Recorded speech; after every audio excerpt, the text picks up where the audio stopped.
तो ये आप सबका बहुत बहुत भाग्य है। जब से मकान बना, इस मकान में बहुत सारी चीज़ें करवाने के निमित्त आदरणीय ललित भाई बने। उनसे पहले हम रमेश शाह जी से पूरा लेकर आए थे सिस्टम। उन्होंने 1 घंटे की मीटिंग कराई थी। जब हम ये सोचा करते थे, कहाँ है बलजीत भाई, अब हम सोचते थे बैंक से लेंगे, 4 भाई लेंगे, सेंटर पर पैसा था नहीं, देखा ही नहीं था पैसा जितना का यहाँ बोलते थे ना, जितने का मकान होता वो देखा भी नहीं था हमने उतना पैसा।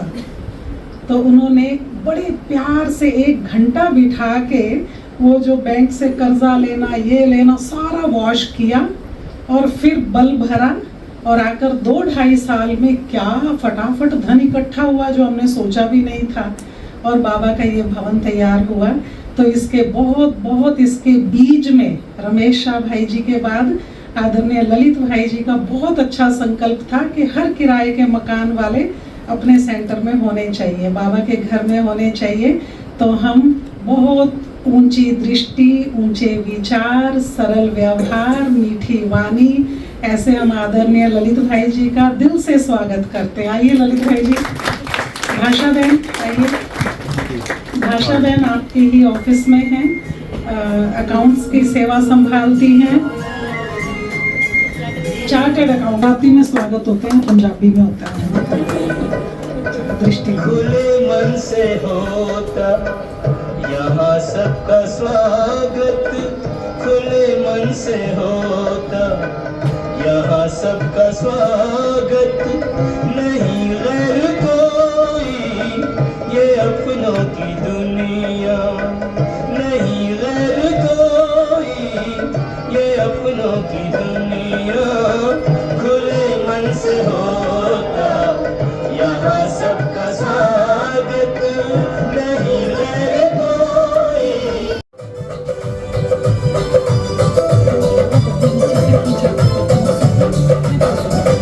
स्वागत करते हैं दिल से आपका, अभिनंदन करते हैं दिल से आपका।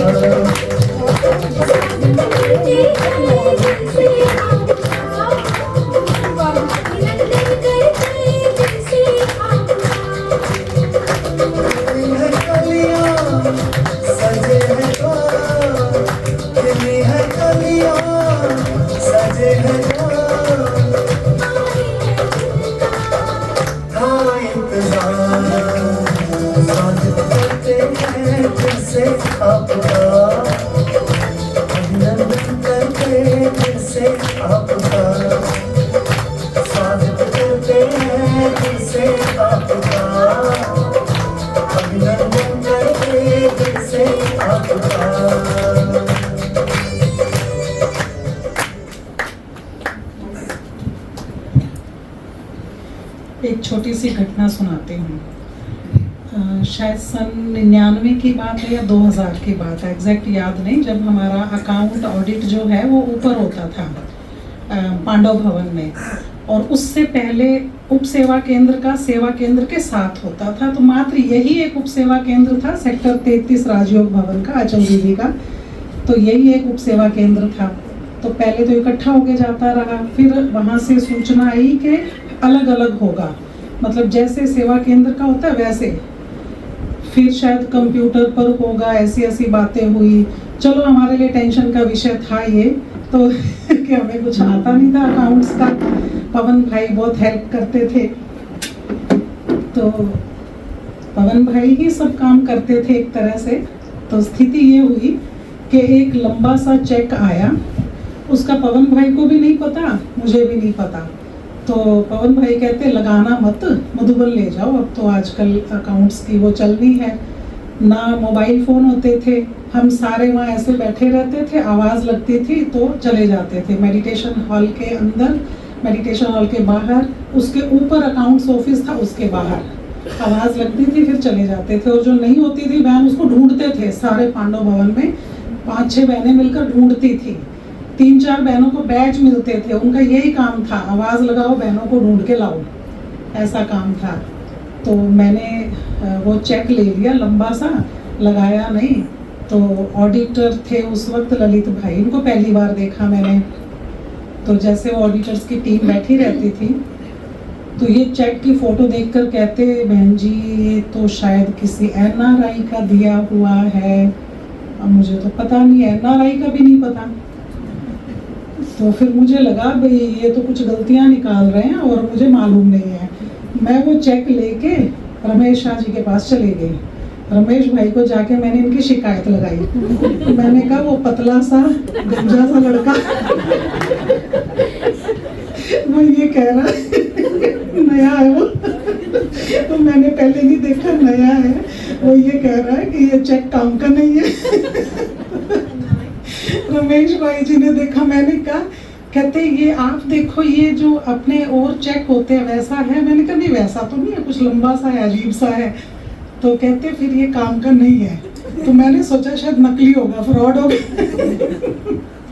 तो फिर उन्होंने बताया कि थोड़ा उन्होंने बैठ के समझाया कि NRI का पैसा ब्रह्मा कुमारीज में नहीं आता, ये वो सब कुछ। तो मैं तो अभी नई पहली बार ही शायद वो कंप्यूटर्स वाले कागज़ ये वो लेके गई थी, क्योंकि मुझे सिर्फ कंप्यूटर से प्रिंट निकालना आता था, बस वो काम कर लेती थी, बाकी कुछ नहीं आता था।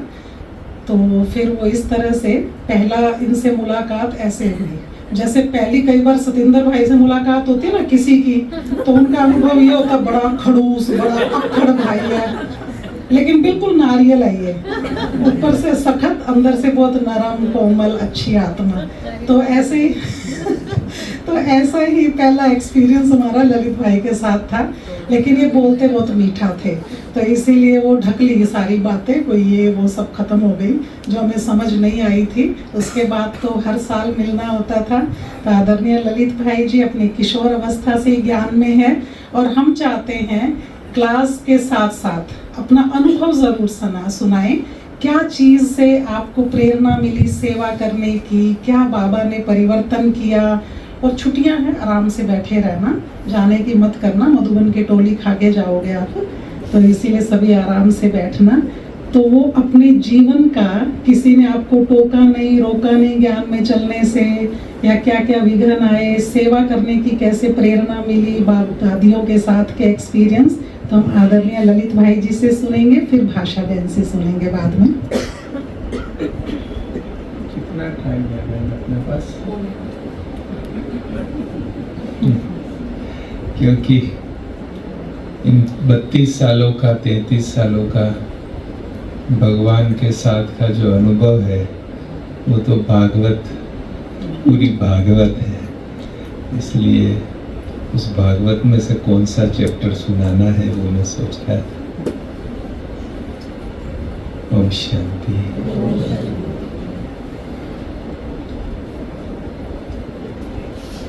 बाबा के हर एक बच्चे के जीवन में बाबा के साथ के इतने अच्छे अनुभव होते हैं जो एक भागवत का अध्याय ही बन जाता है। ऐसा ही इस आत्मा के जीवन में भी हुआ था। वैसे हम राजस्थान के उदयपुर जिला नाम सुना होगा, मधुबन से नज़दीक है उदयपुर। वहाँ के पास में एक बहुत छोटा सा गांव है, वहाँ के रहने वाले। छोटा सा गांव, 10वीं तक पढ़ाई किया, थोड़ी धार्मिक वृत्ति थी, मंदिर आना जाना वो सब रहता ही था। और हमारे बड़ा परिवार वालों का और गांव वालों का बहुत स्नेह था हमारे से। उसका ये कारण था कि हम तीसरी पीढ़ी पर हमारा जन्म हुआ। हमारे दादाजी को भी गोद रखा था, पिताजी को भी गोद रखा था, और तीसरी पीढ़ी पर हमारा जन्म हुआ था। तो बड़ा स्नेह था और सबकी बड़ी आशाएं भी थी हमारे से। हमारे से छोटी 2 बहनें और एक छोटा भाई, इस प्रकार से 4 भाई बहनें। कॉलेज पढ़ने के लिए उदयपुर गए, किराए का कमरा लेके पढ़ते थे वहाँ पे। और कॉलेज के जब लास्ट ईयर में थे तो हर संडे घर जाते थे। तो एक बार जब घर पे गए तो माता जी ने सुनाया कि आपकी सगाई के लिए कोई आया था। लड़की के पिताजी आए थे सगाई के लिए। आप कॉलेज जाने लगे? कॉलेज फाइनल ईयर था मेरा। और उस समय गांव में 20-21 साल 22 साल की उम्र में शादी सगाई कर लेते थे। तो माता जी ने कहा, तो फिर माता जी ने कहा कि हमने तो उनको बता दिया अभी आगे पढ़ाई करेगा, अभी हमारा कोई विचार नहीं है। बात आई गई हो गई, लेकिन मेरे मन में ये आ गया कि जैसे हम तो अभी तक तो स्टूडेंट लाइफ बच्चों जैसे थे, लेकिन ये बात सुन के कि जैसे बड़े हो गए हैं और अभी जीवन में कोई नया मोड़ आने वाला है, शादी की बात है, तो विचार चलने लगे फिर कि भाई शादीशुदा परिवार में कैसे रहते हैं और क्या लक्ष्य है जीवन का और क्या करते हैं क्या नहीं करते। ऐसे ऑब्जर्वेशन करना शुरू किया, अपने ही मित्र संबंधियों के यहाँ जाते थे तो कहते हैं कि शादी जो है वो बहुत खुशी देती है, खुश रहने के लिए करते हैं, सदा खुश रहते हैं। पर हमने तो देखा कि परिवार में बर्तन भी बजते हैं, शादी हमारे अपने ही परिवार में बजते थे, तो सदा खुशी की बात तो सेट नहीं हो रही थी। फिर कहते हैं अंत समय तक एक दूसरे के साथी बने रह के एक दूसरे को मदद करने के लिए भी शादी करते हैं सब। वो भी हमने देखा ऑब्जर्वेशन कि दोनों में से कोई एक तो पहले जाता है, एक रहता है फिर, तो अंत तक साथ रहने वाली बात भी, मतलब ऐसे ऐसे तर्क वितर्क मन में चलते रहते थे। हमारा बीकॉम पूरा हुआ, ग्रेजुएशन और सीए पढ़ने का विचार किया, तो अहमदाबाद चले गए। 3 फ्रेंड्स थे। अहमदाबाद जिस हॉस्टल में रहते थे, हमारे समाज का ही हॉस्टल था, वहाँ एक सीनियर था, उसके पास धार्मिक किताबें बहुत थी, गीता प्रेस गोरखपुर की। तो हमको थोड़ा समय फ्री था उस समय, तो काफ़ी पुस्तकें पढ़ते थे, मज़ा आता था। उसमें ही हमको गांधी जी की जीवन कहानी पढ़ने को मिली, सत्य के प्रयोग। वो किताब ने दिमाग में बहुत तूफान पैदा किया कि एक साधारण व्यक्ति ने दुनिया की सबसे बड़ी सल्तनत को हिला दिया, भगा दिया। ऐसा विशेष कार्य किया एक साधारण व्यक्ति ने, तो हम अपने जीवन में क्यों विशेष कार्य नहीं कर सकते? हमको भी कुछ विशेष कार्य करना है। वो एक जीवन में जैसे गांठ बांध ली, मुझे ये साधारण जीवन नहीं जीना है कि बड़े हुए, बच्चे हुए, मकान, जमीन, गाड़ियाँ, बंगले और फिर शरीर छोड़ दिया, और फिर 2 पीढ़ी के बाद भी दादाजी का नाम पूछेंगे या परदादा जी का नाम पूछेंगे तो याद ही नहीं होगा। ऐसा जीवन नहीं जीना। जीवन ऐसा जीना है कि जिस पे हमें भी नाज हो और सारे विश्व को नाज हो। कैसे जीवन जीना है, क्या जीना है, वो कुछ भी नहीं पता, बस जीना है ऐसा। ये तो विचार चलता था, क्या करें क्या नहीं करें, क्या करें। तो वो जो धार्मिक किताबें पढ़ते थे, तो उनसे पता लगा पढ़ते पढ़ते कि भगवान का साक्षात्कार करना ये बहुत विशेष है, ये साधारण नहीं है भगवान का साक्षात्कार। तो क्यों नहीं भगवान का साक्षात्कार किया जाए, तो लाइफ विशेष बन जाएगी कुछ। कैसे करना है साक्षात्कार? तो कि गुरु करो। तो ये सारी चीजें उसमें आती थी। तो फिर मन में डिसाइड कर लिया कि अभी बस मुझे ये विशेष ये करना है कि भगवान का साक्षात्कार करना है। जिस भगवान को मैं बचपन से याद करता हूँ, जहाँ तक स्मृति है 4-6 मास के थे तब से दादाजी मंदिर ले जाते थे, उनका तब से याद करता हूँ, सारा दुनिया उसको याद करती है, तो आखिर वो कहीं तो होगा। ये सोच के मुझे कि भाई मुझे उसका साक्षात्कार करना है बस। उस समय में फिर बड़ौदा, अहमदाबाद से बड़ौदा चला गया था सीए करने के लिए, हमारे एक रिलेटिव थे उनके यहाँ पे। तो फिर वहाँ गुरु किए, गुरु करके गुरु मंत्र की दीक्षा ली और बकायदा गुरु मंत्र का जाप करना, गुरु का सत्संग करना। तो फ्रंट में तो मेरे सीए कर रहा था, लेकिन बैक में पूरा ही टाइम भक्ति और गुरु साधना में ही था। तो परिवार वालों को पता चला कि आजकल कुछ ज़्यादा ही भक्ति करने लग गया है, तो चिंता हो गई। चिंता हुई तो वो लोग फिर शादी के लिए प्रेशर करने लगे कि ये कहीं दूसरा रास्ता नहीं अपना लेवे। तो हम कहा हम तो अभी पढ़ेंगे, सीए कर रहे हैं, सीए पूरी करेंगे उसके बाद करेंगे। वो खेल चल ही रहा था। उसी समय फिर मैंने 7 दिन गुरु के आश्रम में रह के मौन तपस्या किया कि साक्षात्कार हो जाए मुझे, जिसकी इच्छा थी। फिर भी साक्षात्कार नहीं हुआ। फिर सोचा कि ये छोड़ना पड़ेगा घर बार सब कुछ, सीए ये सब, तब जाके कहीं साक्षात्कार होगा। तो डिसाइड किया अभी हिमालय में जाना या गुरु के आश्रम में जाना। मैंने सारी विधियाँ पूछ ली, कैसे जाना है, क्या करना है, क्या नहीं करना है। तो मैं सीए का एक ग्रुप क्लियर हो गया था, दूसरे का एग्ज़ाम दे के फिर वापस बड़ौदा गया था और सोचा 5-10 दिन में निकल जाएंगे। उसी समय वहाँ हमारे ऑफिस में बॉम्बे से एक सीए नया ज्वाइन किया हुआ था। तो उसने देखा मेरे पास गीता प्रेस गोरखपुर की साधक संजीवनी नाम से एक गीता की बड़ी बुक आती है 1.5-2 किलो की, वो मेरे पास थी, मेरे बैग में ही रहती थी। जब भी 10 मिनट टाइम मिलता था मैं 1-2 श्लोक पढ़ लेता था।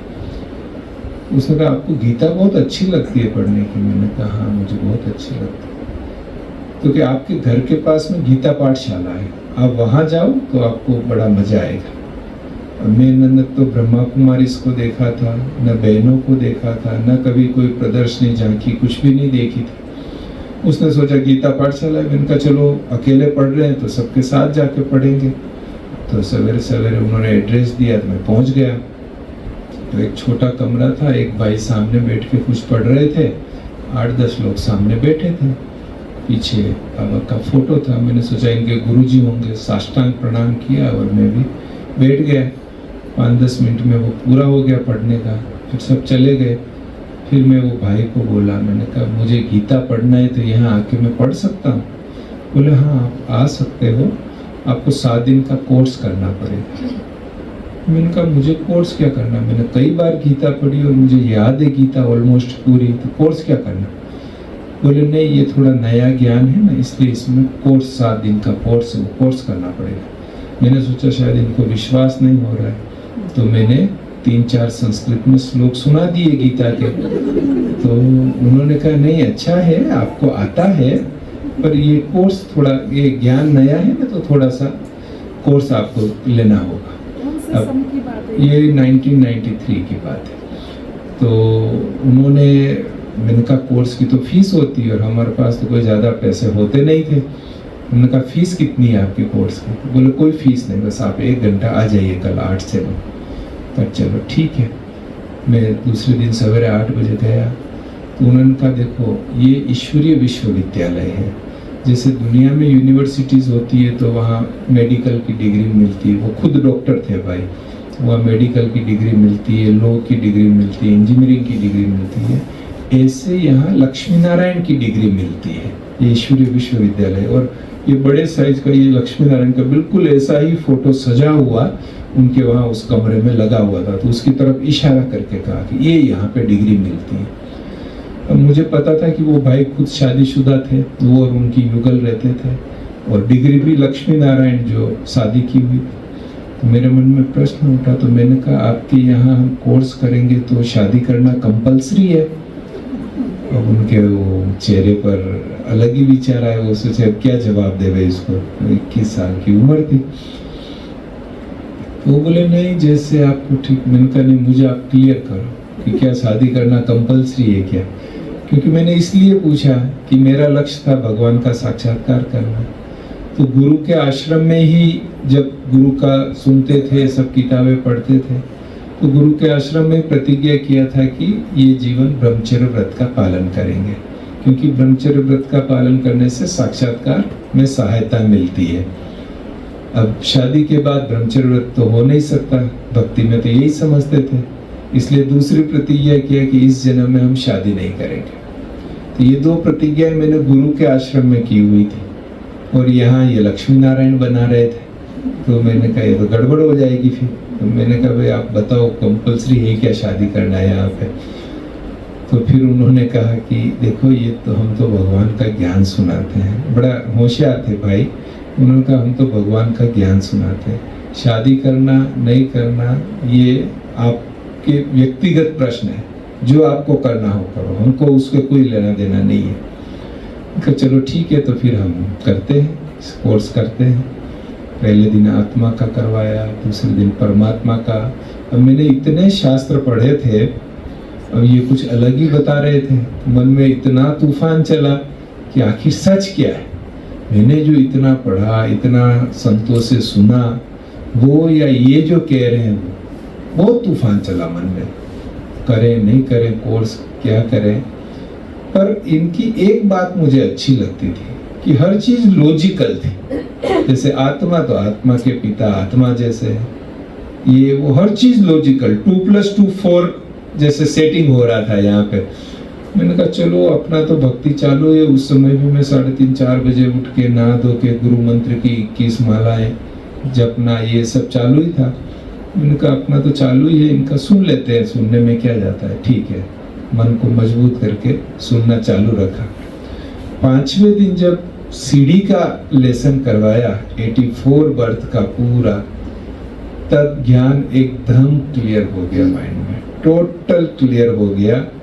और जिस साक्षात्कार की मुझे इच्छा थी, जिसके लिए मैं सन्यासी बनने जा रहा था, तो वो 5वें दिन के लेसन से, सीढ़ी के लेसन से मुझे साक्षात बाबा की अनुभूति हो गई कि हाँ, स्वयं परमात्मा जो है ये ज्ञान दे रहा है, वो मुझे पूरा अच्छी तरह से अनुभव हो गया।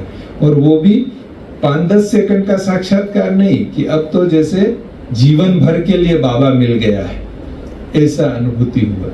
और उस दिन से मेरी भक्ति ऐसे छूटी जैसे इस जन्म में मैंने भक्ति की नहीं है। ऐसे बस बाबा और मैं आत्मा हूँ, वो बाबा है, बस यही सोच के कंटिन्यू किया। फिर 7 दिन का पूरा हुआ। 8वें दिन मुरली क्लास में बुलाया मुझे, मुरली सुनी। फिर मुरली के बाद उन्होंने कहा यहाँ आके अपना परिचय दीजिए सबको। तो मैंने परिचय दिया कि शरीर का नाम ललित है, सीए की पढ़ाई पढ़ रहे हैं, आगे जैसे बाबा कहेंगे वैसा करेंगे। तो उन्होंने कहा आपके जीवन का लक्ष्य क्या है अभी? तो ये एक बड़ा सवाल था कि जीवन का लक्ष्य क्या है। अभी तो मेरे को 7 ही दिन हुआ था, कोर्स ही पूरा हुआ था, लेकिन मुझे बड़ा विश्वास था अंदर में।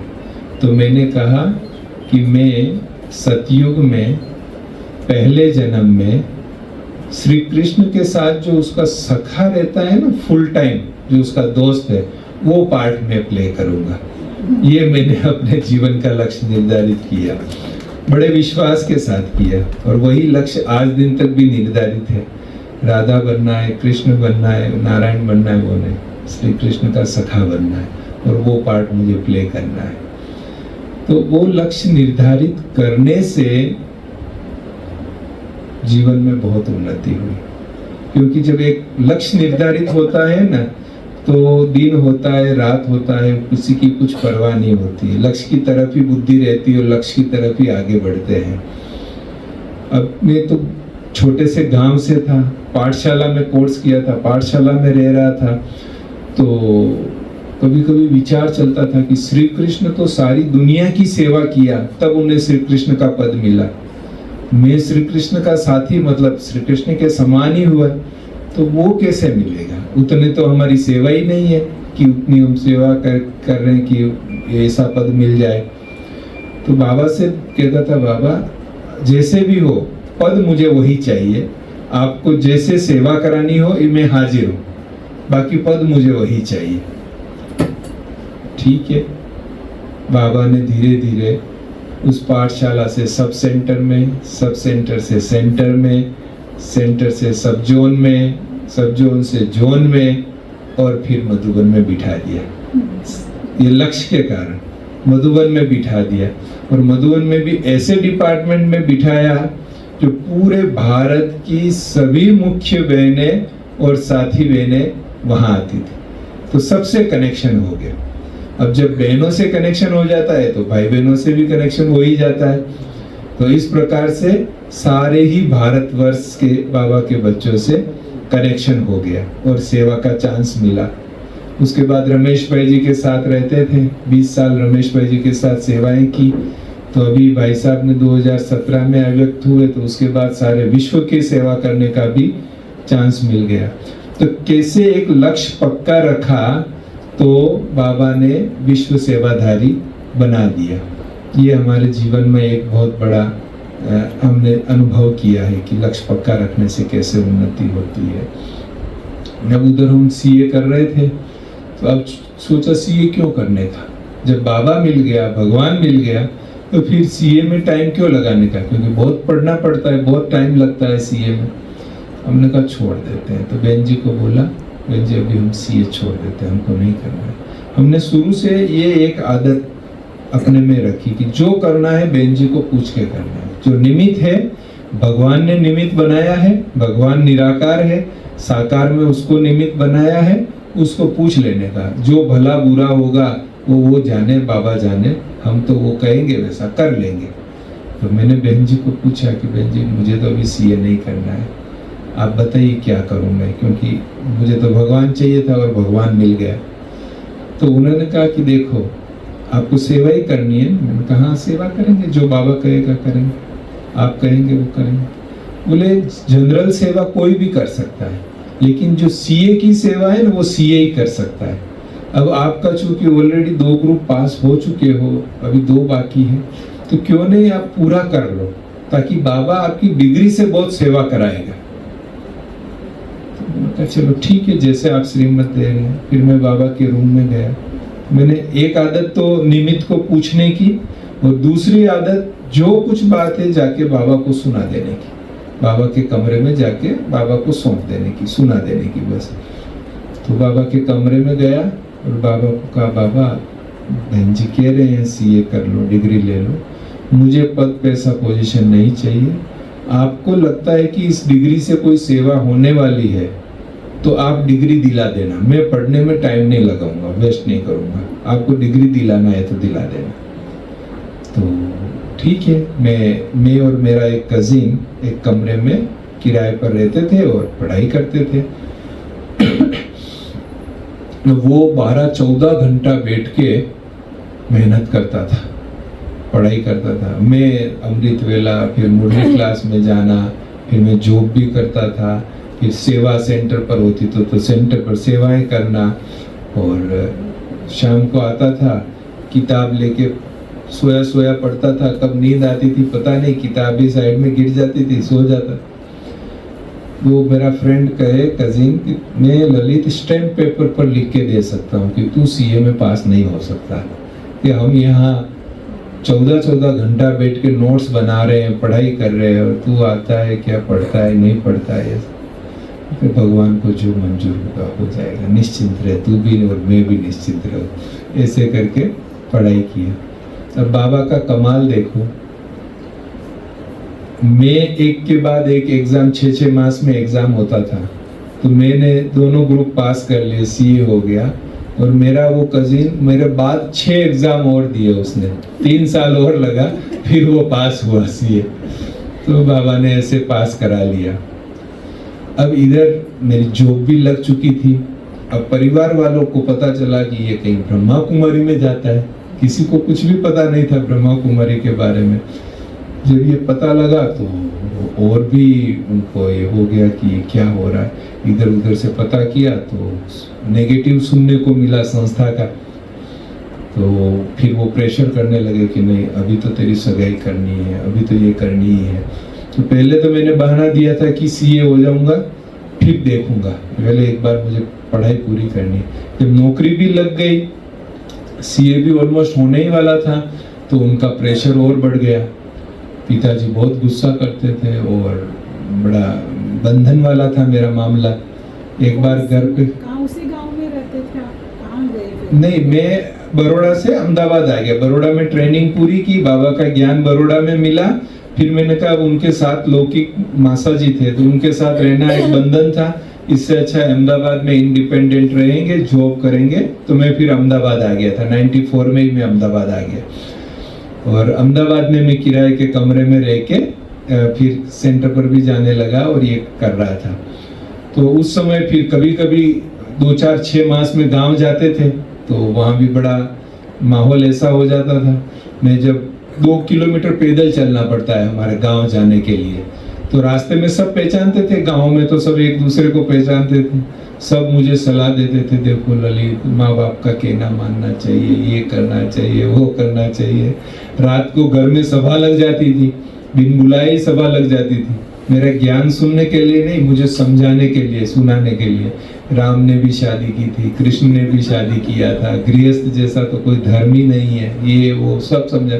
मैं भी सुनता था, हंसता रहता था, सुनता रहता था सब। एक बार पिताजी ने घर पे सभा की, एक बार गया था, कहा बोल अभी तेरी क्या इच्छा है फाइनल।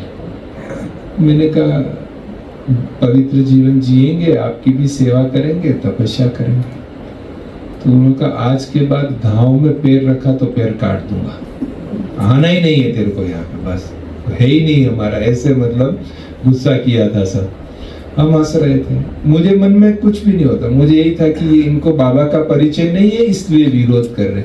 जिस दिन इनको बाबा का परिचय मिल जाएगा उस दिन ये भी सहयोग कर लेंगे। एक बार मुझे इस मेन था शादी का, बस बाकी मैं उनकी सब बात मानता था, लेकिन शादी की बात पर ही मैं एग्री नहीं होता था। फिर तो मैंने बहाना शुरू किया क्योंकि सीए हो गया था, अब वो बहाना तो रहा नहीं। फिर मैंने कहा कि ऐसी कोई लड़की मिलेगी ना जो पवित्र जीवन जीने वाली होगी तो मैं शादी कर लूंगा। और वो उनको मेरे समाज में ही शादी करवानी थी। अब हमारा समाज ऐसा रूढ़ी चुस्त समाज था, माहेश्वरी समाज की, वहाँ भाइयों को भी जो है सन्यासी बनने की छूट नहीं थी, तो बहनों का तो ऐसा जीवन कल्पना भी नहीं कर सकते। तो मैंने कहा समाज की तो कोई लड़की मिलेगी नहीं और हम बच जाएंगे। तो यही चल रहा था। एक बार गांव गए तो माताजी पिताजी का चलो एक जगह जाना है, कहाँ जाना है क्या है कुछ नहीं पता, चलो चले। रास्ते में पता चला, बस में बैठे थे तो पता चला कि एक गुरुजी जो हमारे एक समाज के गुरुजी थे उनके पास ले जा रहे थे। तो गए हम 4-5 बजे के करीब पहुंचे। वहाँ एक हमारे संबंधी थे, वो गुरुजी के रूम में लेके गए। उस समय सत्संग दिन का सवेरे का पूरा हो गया था, शाम को 7 बजे होना था। तो गुरुजी रूम में बैठे थे, तो ऐसे ही सोफे पर बैठे थे और अनार दाना खा रहे थे चम्मच से लेके। तो हम सब ने हाथ जोड़े प्रणाम किया, बैठे नीचे। फिर वो जो भाई हमको लेके गए थे उन्होंने कहा कि ये फलाने गांव से आए हैं, ये लड़के ने सीए किया है, शादी नहीं कर रहा है, थोड़ा आप समझाइए उनको। तो मेरे सामने देखा वो गुरुजी ने, बड़े प्रभावशाली थे। कहा कि क्या नाम है? मैंने कहा शरीर का नाम ललित है। अब जैसे ही मैंने कहा शरीर का नाम ललित है, उन्होंने वो कटोरी नीचे रख दी टेबल पे, क्योंकि ऐसा जवाब तो आज दिन तक उन्होंने कभी सुना ही नहीं किसी से। फिर कहा अच्छा क्या करते हो? मैंने कहा कि ब्रह्मा कुमारी में जाते हैं, राजयोग का अभ्यास करते हैं। अच्छा, उनकी आंखों में चमक आ गई। राजयोग का अभ्यास ब्रह्मा कुमारी में, तो बहुत अच्छा है, आप लोगों का जीवन तो बहुत ही अच्छा है, कितनी अच्छी निर्मल तपस्या है आपकी। ऐसे ऐसे वो बहुत महिमा करने लगे। बोले मैं भी आबू रोड में मेरी सप्ताह जी का कार्यक्रम था, तो बड़ी दादी जी आए थे और मुझे शाल पहनाई थी, मेरा स्वागत किया था, ऐसे ऐसे वो मेरी और खूब महिमा करने लगे। पिताजी सोचे ये ट्रेन कोई दूसरे ट्रैक पर जा रही है, मैं लाया था किसके लिए, और ये तो दूसरा ट्रैक पकड़ लिया उन्होंने। तो पिताजी ने कहा कि महाराज ये शादी नहीं कर रहा है, परिवार में सबसे बड़ा ये है और समाज ये कहता है वो कहता है, आप थोड़ा इसको समझाओ। तो फिर वो संत जी ने पिताजी को पूछा, अच्छा ये बताओ इसमें कौन कौन से अवगुण है? तो पिताजी ने कहा कि नहीं अवगुण तो नहीं है कोई। तो अच्छा इसके कितने दोस्तों में इसके जितने गुण हैं? पिताजी ने कहा गुण तो बहुत है, क्योंकि हमने और कोई शिकायत का मौका ही नहीं दिया, हर बात उनका कहना मानते थे, बस केवल शादी के अलावा सब कुछ कहना मानते थे, खर्चा भी चलाते थे, घर का सब कुछ करते थे। तो कहा वो संत ने कहा पिताजी से कि आप बहुत भाग्यशाली हो, मेरी माताजी भी साथ में थी, कि आप बहुत भाग्यशाली हो कि आपके घर में योगी बच्चे ने जन्म लिया है और फिर भी घर में रह के आपकी सेवा कर रहा है। नहीं तो योगी तो उड़ते पंछी होते हैं, ये कब का घर छोड़ के चला गया होता तो आप क्या कर लेते? फिर भी ये घर में रह के सेवा कर रहा है, आप इतने भाग्यशाली हो। ऐसे उनको समझाया। फिर एक और बात कही, कहा कि देखो मैं घर छोड़ के भाग के आया हुआ, आप लोग मेरी पूजा करते हो, मैं घर छोड़ा भगवान के लिए छोड़ा और भाग के आया और आप लोग मेरी पूजा करते हो, और ये भगवान के लिए जीवन जी रहा है और आपके घर में रह के सेवा कर रहा है, फिर आपको क्या तकलीफ? तो ये अच्छा कर रहा है, इसको करने दो, ऐसे उनको समझाया। खैर ठीक है। फिर उन्होंने कहा आज रुकोगे यहाँ? मुझे बोला वो संत जी ने, आज रुकोगे? मैंने कहा हाँ भले रुक जाएंगे। पिताजी बोले नहीं नहीं बहुत जरूरी काम है, और तो थोड़े उनको सोचा कहीं यही नहीं रख ले इसको, ले गए वहां से ले गए। ठीक है, वो सब हुआ, पर ये पेपर चल ही रहा था मेरे साथ, बहुत चल रहा था। इधर सेंटर पर जो है वो सेवाओं में इन्वॉल्वमेंट हुआ, धीरे धीरे सब कुछ हुआ। उस पेपर के रूप में एक बार हम हमारे एक रिलेटिव के यहाँ प्रोग्राम था, तो सब परिवार वाले इकट्ठे हुए थे। उसके पहले जो कोई भी मुझे लड़की वाले आते थे, क्योंकि मैं सीए हो गया था, गांव में पहला सीए मैं हुआ था, तो बहुत चारों तरफ आवाज भी गई थी कि भाई ये सीए हो गया है। तो वो लड़की वाले भी बहुत आ रहे थे, घर वाले भी परेशान थे, और मेरा बंधन का पार्ट चल ही रहा था। 7 साल मेरा बांदेला का पार्ट चला था, बहनों के बांदेली का पार्ट चलता, मेरा 7 साल बांदेले का पार्ट चला। एक बार तो हमारे पिताजी ने और घर वालों ने कहा कि नहीं, अभी तेरे को अहमदाबाद में रहना ही नहीं है, जो भले अहमदाबाद में कर, नडियाद में तेरे मामा है वहीं पर रहने का, और तेरे को सेंटर पर नहीं जाने का। तो वो भी पार्ट था मेरा, तो मैं वहाँ नडियाद रहता था, फिर ट्रेन में आता था, रेलवे स्टेशन पर स्कूटर रखा हुआ था, वो लेके जॉब पर जाता था, लेकिन स्कूटर लेके पहले सेंटर पर जाने का, मुरली सुनने का, फिर जॉब पर जाने का, ये रूटीन था मेरा। फिर 1 महीने बाद वो भी थक गए कि ये कोई मानने वाला नहीं है, तो फिर मैं अहमदाबाद आ गया। तो कोई लड़की वाले डायरेक्ट मेरे पास भी आते थे, तो मैं तो सीधा सीधा कहता था कि मैं तो ब्रह्मा कुमारी में जाता हूँ, पवित्र जीवन जीना है, ऐसे करके छूट जाता था मैं।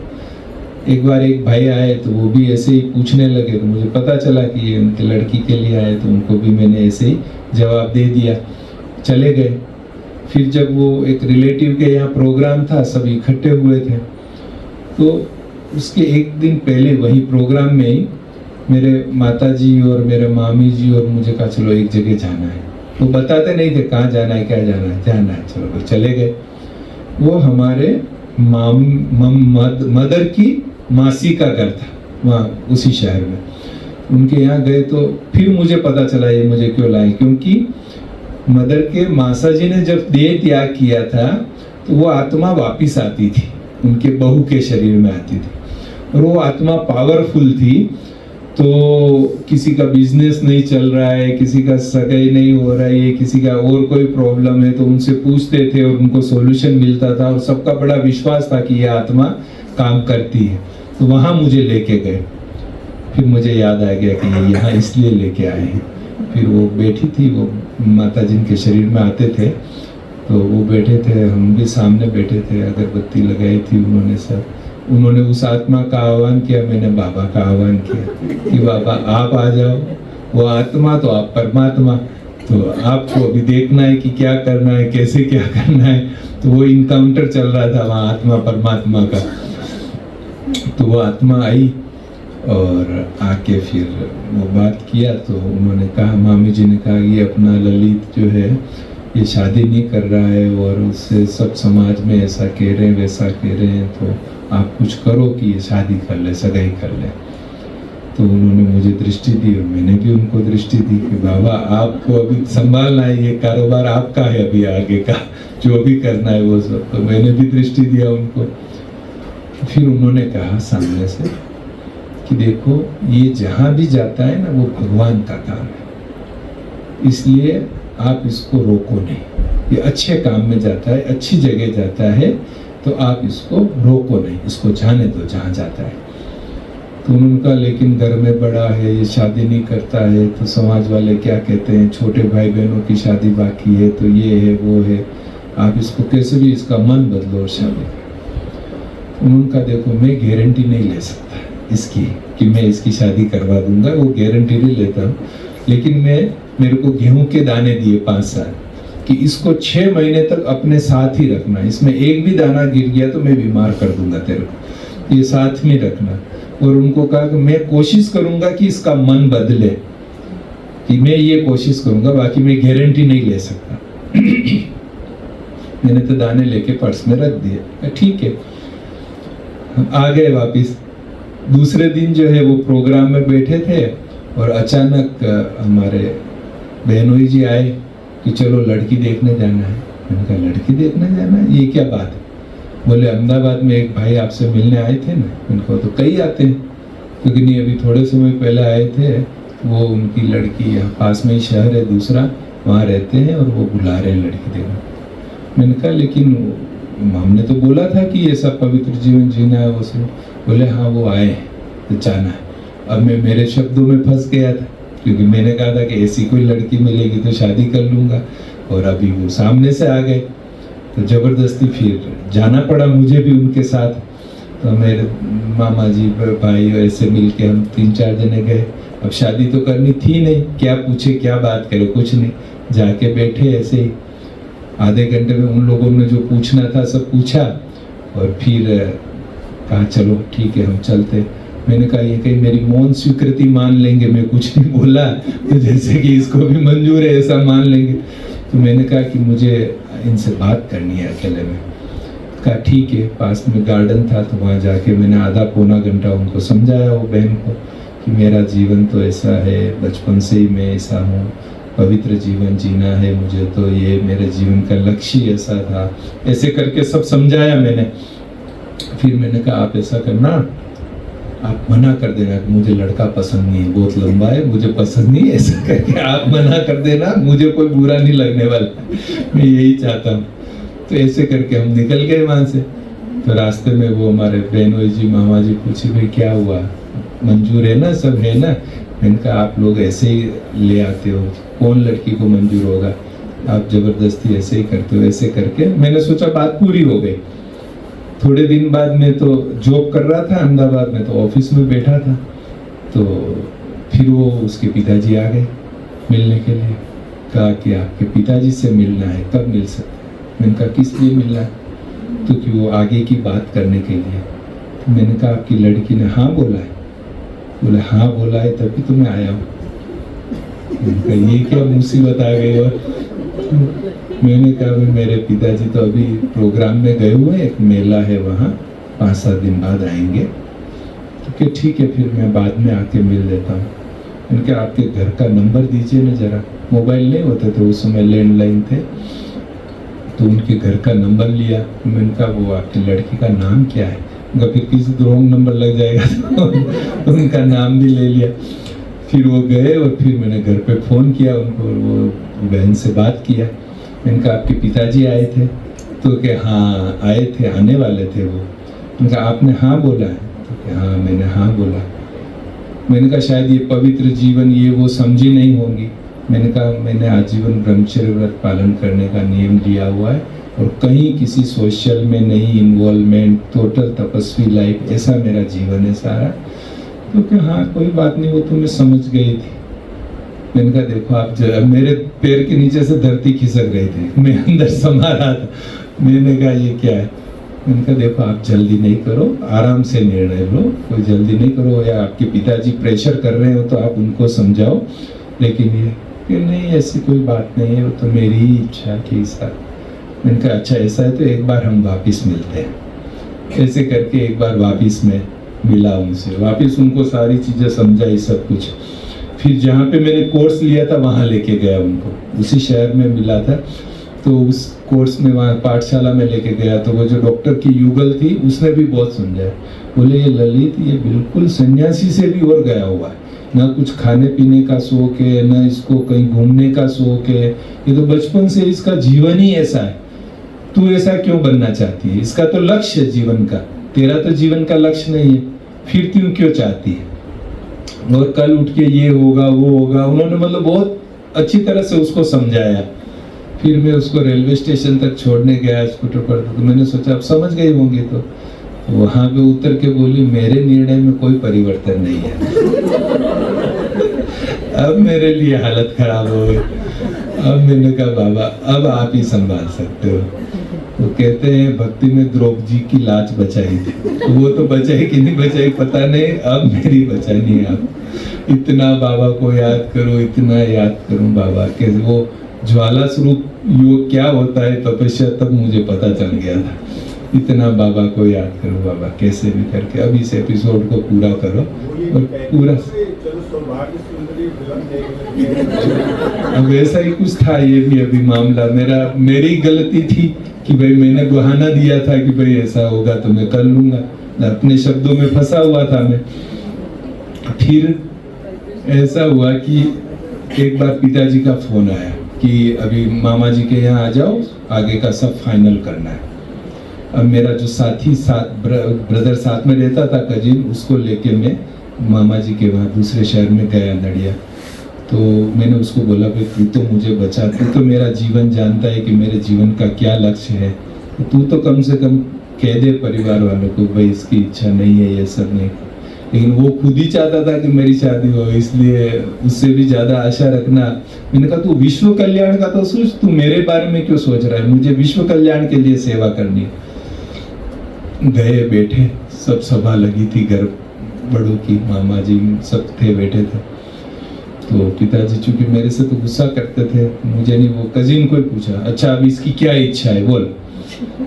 तो उन्होंने कहा, कजिन ने, कि देखो इसने तो कहा था कि ऐसी कोई लड़की मिलेगी तो शादी कर लेगा, तो ये तो अपने शब्दों से कहा हुआ ही है इसने, तो अब लड़की भी तैयार है, अब तो आपको निर्णय लेना है कि क्या करना है कि क्या नहीं करना है।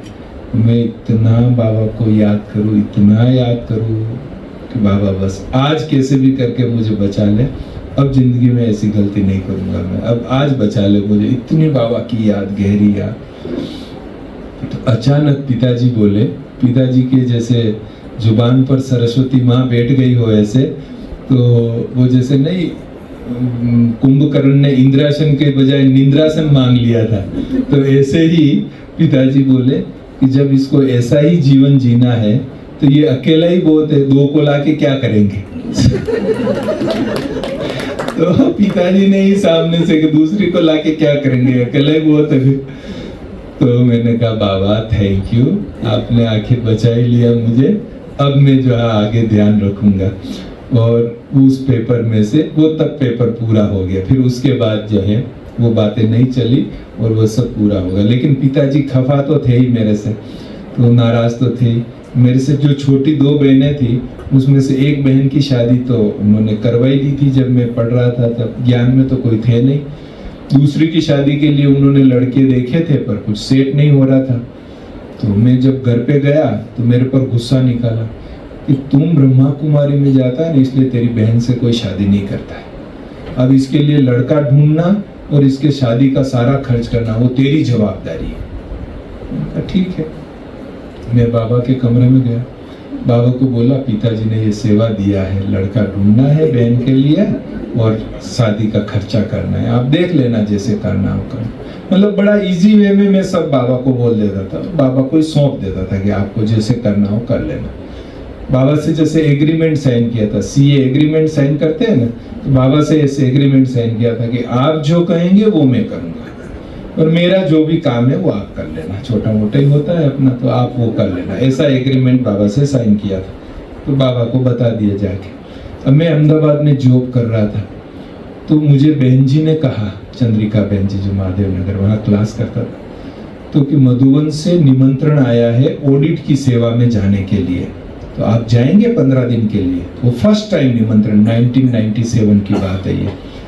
तो मैंने कहा बहन जी ये तो लॉटरी है मेरे लिए, मैं तो जरूर जाऊंगा। तो कहा ठीक है आप छुट्टी ले लो ऑफिस से। और तो मैं ऑफिस गया और मेरे बॉस को एप्लीकेशन लिख के दी, मुझे 15 दिन की छुट्टी चाहिए। बोले किस लिए चाहिए? मैंने कहा ऐसे सेवा में जाना है। बोले नहीं, आपकी इतनी रेस्पॉन्सिबल पोस्ट है, हम आपको 15 दिन की छुट्टी नहीं दे सकते। 2-3 दिन जाना है तो अलग बात है, 15 दिन की नहीं दे सकते। मैंने कहा मुझे तो 15 दिन के लिए जाना है। बोले नहीं मिलेगी। मैंने बहुत समझाया उसको कि मेरे जीवन का बहुत बड़ा अवसर है, लॉटरी है, ये है वो है, वो नहीं माना। मैं अपने केबिन में गया, रेजिग्नेशन लेटर लिखा, लाके इस्तीफा सौंप दिया कि भाई ये तुम्हारी नौकरी से इस्तीफा देता, अब मुझे छोड़ दो। वो क्या पागल हो गए हो? इतनी अच्छी जॉब है, इतना अच्छा सब कुछ चल रहा है, तो नौकरी छोड़ रहा है? मैंने कहा मुझे नौकरी और मिल जाएगी, लेकिन मुझे जाना है 15 दिन के लिए, मैं जाऊंगा। बहुत समझाया, नहीं हुआ। आखिर में उन्होंने स्वीकार कर लिया। मैं मधुबन चला गया, 15-20 दिन सेवा किया, वापिस आया। अब मैं कम किराए के कमरे में रहता था, उसका किराया और खर्चा बाकी का भी सब करना होता था। मेरे पास बैंक बैलेंस कभी रहा ही नहीं था, जो आया वो सब यूज हो गया। और बहन की शादी का खर्चा करना था और नौकरी छूट गई थी, ये स्थिति आ गई थी। पर बहुत निश्चिंत है कि बाबा को कराना है, बाबा कराएगा।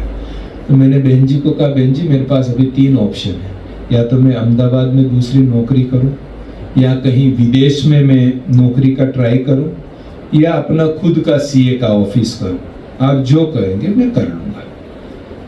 तो बहन जी ने कहा अपना सीए का खुद का ऑफिस कर लो।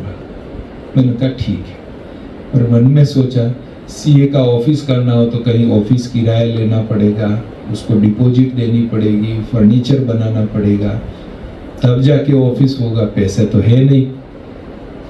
जो भी बाबा को करना है। फिर जिस कमरे में मैं किराए पर रहता था उसके एड्रेस पर विजिटिंग कार्ड छपवाए, और वो विजिटिंग कार्ड छपवा के फ्रेंड्स में डिस्ट्रीब्यूट कर दिए कि मैंने सीए का प्रैक्टिस शुरू किया है, कुछ काम हो तो बताना। अब देखो 1000 हाथ वाला भगवान कैसे मदद करता है। भक्ति में हम बहुत महिमा करते हैं उसकी, बहुत ही महिमा करते हैं, लेकिन अनुभव नहीं होता है। और यहाँ अनुभव करने का अवसर है, संगम युग परमात्मा के साथ का अनुभव करने का अवसर है। तो मैंने 20 दिन निकला अभी प्रैक्टिस शुरू किया को, और मुझे इतना काम मिला जो मेरे पूरे साल की सैलरी के बराबर हो जाता था। इतना काम 20 दिन में ही मिल गया। तो बहुत खुश हो गया, बाबा को थैंक्स किया, बाबा कमाल है आपकी, लोगों का 2-2 साल तक खर्चा नहीं निकलता, बढ़िया 20 दिन में इतना काम मिल गया। तो मैं खुश था, कर रहा था। 10 दिन और निकला और अहमदाबाद का एक सीनियर चार्टर्ड अकाउंटेंट मेरे पास आया, पहचानता था मुझे, तो सामने से मेरे पास आया और मुझे कहा कि ललित भाई आपने सीए की प्रैक्टिस शुरू किया है। मैंने कहा हाँ। तो कि प्रोप्राइटरशिप पार्टनरशिप, मैंने कहा प्रोप्राइटर अकेला। तो कि आज मेरी ऑफिस आना आप 11 बजे। मैं 11 बजे उसकी ऑफिस गया, पुराना सीए था, पहचान था।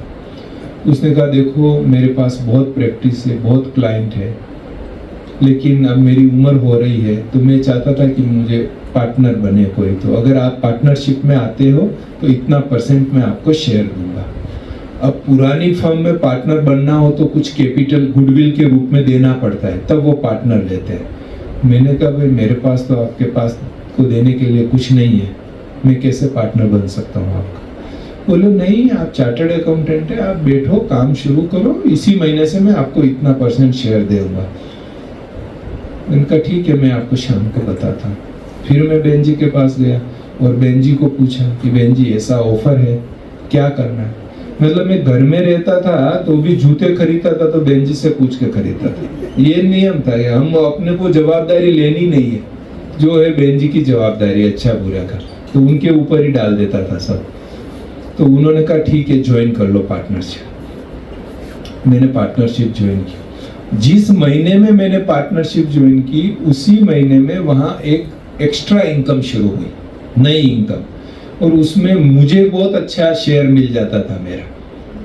तो उस इनकम से और बाकी की इनकम से मिला के 8-9 महीने में इतने पैसे इकट्ठे हो गए जो बहन की शादी हो सकती थी। इतने पैसे 8-9 महीने में इकट्ठे हो गए जो मेरे को 5 साल जॉब करता तो भी नहीं मिलते।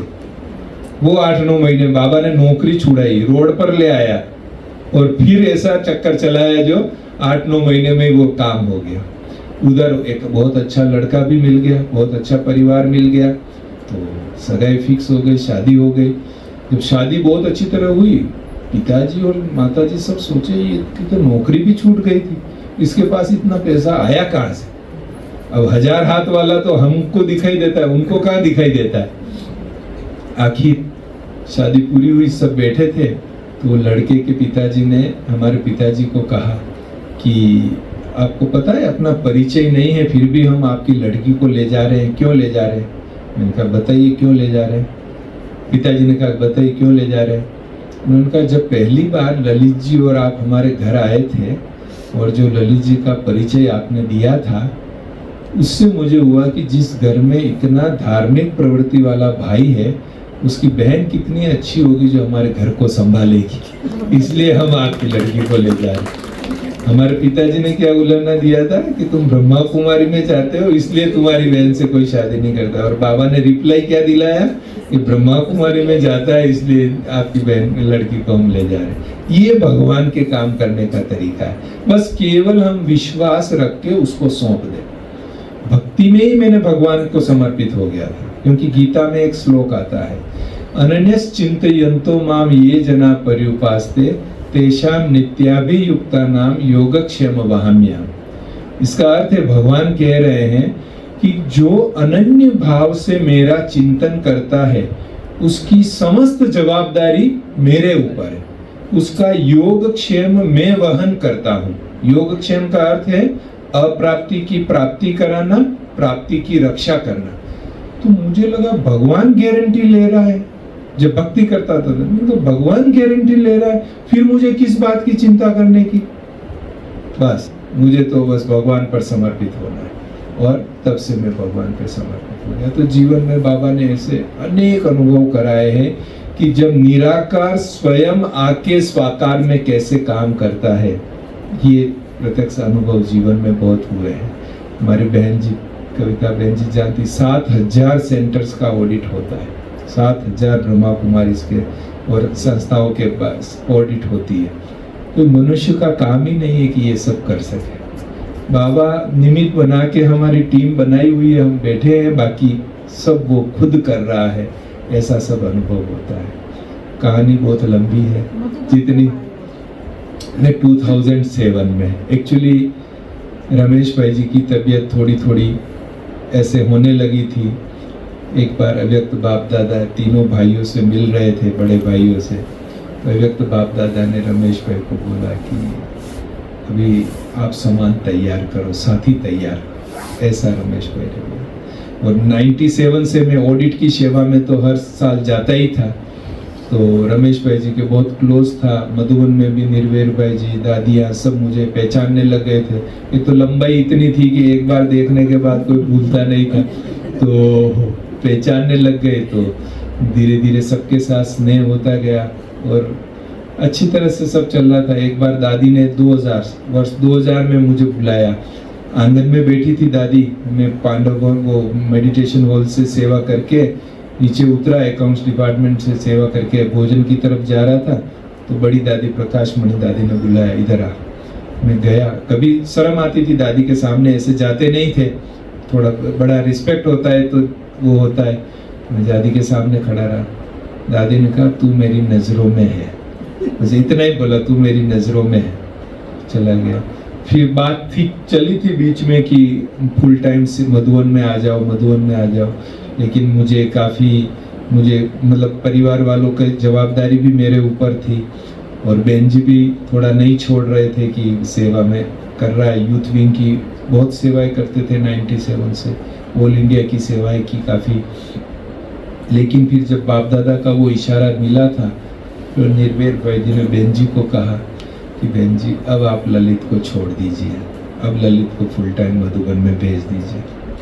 फिर 2007 में फुल टाइम मधुबन में समझ, वो भी बहुत लंबी कहानी। उसमें भी जब ब्रह्मा कुमारी इसको बहन जी आपको याद होगा, भंडारी बंद हो गई थी, और उस समय फिर एजुकेशन से रिलीजियस संस्था बनाने की जवाबदारी मुझे दिया था, रसीद देते थे और वो तो बहुत कुछ था। तो बाबा ने इतने अनुभव कराए, इतने अनुभव कराए, ये भागवत का अध्याय है, कभी पूरा नहीं होता है। और हमारी बहन जी जब भी मधुबन आती निमंत्रण देती कि आपको आना है, आना है, आना है। मैं 2 बार चंडीगढ़ को टच करके निकल गया, तो शिकायत बहुत भारी हो गई थी बाकी। तो इस बार फिर फाइनल किया कि आप सीधा फ़ोन किया कि अभी मैं आ रहा हूँ आपके पास। तो पहुँच गए, रात के 11:30-12 बजे पहुँचे, और अभी आप सबसे मिल रहे हैं, बहुत खुशी हुई परिवार से मिलके, अभी शांति। ये तो वैसा ही हो गया जैसे ना वो रोते हुए के आंसू पहुंचने वाली बात है, तो इसको आना नहीं कहते। तो आना फिर से स्पेशल रखेंगे। आना निमंत्रण हमारा है ही है, जब भी ललित भाई जी को टाइम हो, जब भी वो अपना बता देंगे भाई इन दिनों में निकल सकता हूँ, यहाँ आप सर्दी गर्मी कभी भी आ सकते हैं, यहाँ आपके सूटेबल रहेगा एटमॉस्फेयर। तो सिर्फ जनवरी का महीना छोड़कर, वो थोड़ा ज़्यादा ठंड होती है, सूरज आता ही नहीं है पूरा जनवरी, लगभग कभी 25 दिन कभी 27 दिन सूरज देव दिखते ही नहीं हैं। तो बस जनवरी का महीना छोड़कर आप कभी भी आ सकते हैं। और विशेष बात ये है कि हम सभी आत्माएं जितना निश्चय बुद्धि हैं, उसमें एक बड़ी बात ये होती है कि जब जब कोई टेस्ट आता है तो निश्चय का ही टेस्ट होता है। वो उस निश्चय के टेस्ट में पास होना बड़ी बात होती है। बातें हम अच्छी अच्छी करते हैं, कहानियाँ भी सुनते हैं, दूसरों को भी सुनाते हैं, है ना। आपको कहो कोई दूसरा बीमार है या ये है, आप उसको बड़ा अच्छा अच्छा ज्ञान सुनाएंगे, कोर्स कराएंगे, सब बातें आएंगी। जब अपने पर आई है तब बाबा सामने कितना है ये चेक करने की बात है। तो इसलिए आपने बहुत अच्छा प्रैक्टिकल अनुभव सुना है, और इस प्रैक्टिकल अनुभव के साथ साथ आप सबकी लाइफ में भी वो खुशियाँ बनी रहे। हम अगेन निमंत्रण देते हैं, और हम चाहते हैं कि आप शिमला से होते हुए भी वापस आएं, और फिर जो रह गए भागवत की, अच्छा एक प्रॉपर्टी का थोड़ा सेवा है तो जी, मैंने कहा जो भागवत की कथा रह गई है वो हम बाकी फिर सुन लें। संडे का दिन हो तो बहुत अच्छा रहता है, भले हम सभी का ब्रेकफास्ट रख लेते हैं और फिर इस तरह हो जाता तो अच्छा था। चलो, जितना भी मिला बहुत बहुत बहुत अच्छा मिला। हम जोरदार करतब ध्वनि से धन्यवाद करते हैं, अभिनंदन करते हैं। शुरू है, सबको पता है। जो बच्चों के फॉर्म आपने फिल कराए हैं वो लेकर आना, और जिनको चाहिए वो और ले जा सकते हैं।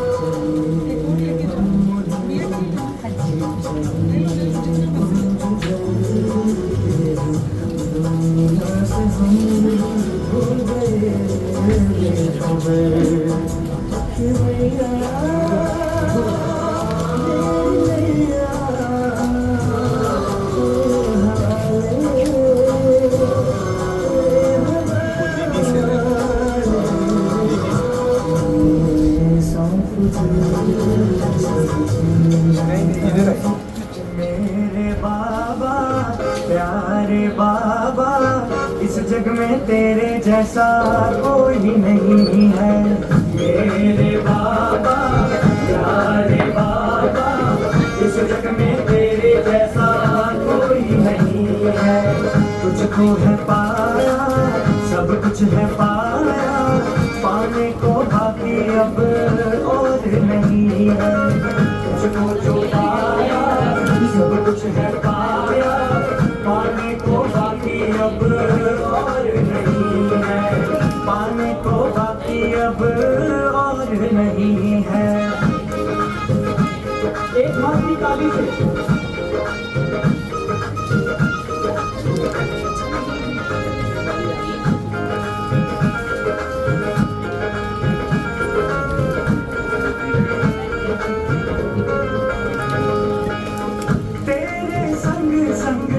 नाचूंगा, तेरे संग ही मिलन मनाऊं, तेरे संग ही मिलन मनाऊं। साथ में मेरे तू है तो फिर सारी खुशियाँ तुझ में पाऊं, सारी खुशियाँ तुझ में पाऊं। तेरे संग संग नाचूंगा, तेरे संग ही मिलन मनाऊं। साथ में मेरे तू है तो फिर सारी खुशियाँ तुझ में पाऊं। मन नाच रहा, मन झूम रहा, मन नाच रहा, मन झूम रहा, चल कर श्रीमत के रास्ते। देखूं तुझको, देखूं खुद को, भाग्य तो मेरे जैसा कोई नहीं है।